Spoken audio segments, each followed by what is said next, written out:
আসসালামু আলাইকুম। আবারও মাছ ধরার নতুন ভিডিও নিয়ে চলে আসলাম আপনাদের মাঝে। তো আমার বাড়ির পাশে একটা চাচাতো ভাই আর বাড়ির পাশে একটা ভাতিজা বলতেছে যে চলো কাকা আজকে বসি বেঁধে যাবো ছোট খালে। তো আজকে আমরা যেই কথা সেই কাজ, বের হয়ে গেছি। তো বের হয়ে আইসা একটা পজিশন খুঁজা, তো ওখানে চারা করতে আসি। তো চারা করার পরে দেখতেছি যে খালের পানি অনেকটাই নষ্ট হয়ে গেছে। তো নষ্ট পানিতে মাছে বসি খায় না। তারপর আমরা কষ্ট করে যেহেতু আসছি, সেহেতু আমরা বসি ফালাইয়া ট্রাই কইরা দেখবো যে মাছ পাই না পাই।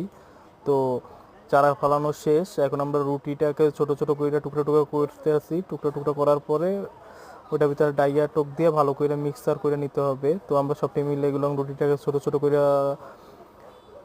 ছোট ছোট করতে আছি। তো এর মধ্যে এখন ডাইয়ের টোক দিয়ে দেবো আমি। ডাইয়ের টোক পরিমাণ মতন দিয়া ভালো মতন ওটাকে মিক্সার করতে হবে। তো এগুলো মিক্সার করা শুরু করে দিলাম।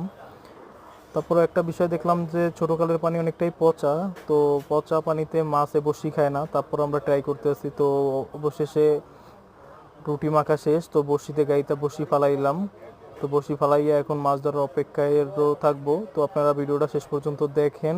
তো আর নতুন ভিডিওর জন্য অপেক্ষায় থাকেন। সবাই ভালো থাকবেন। আল্লাহ হাফেজ।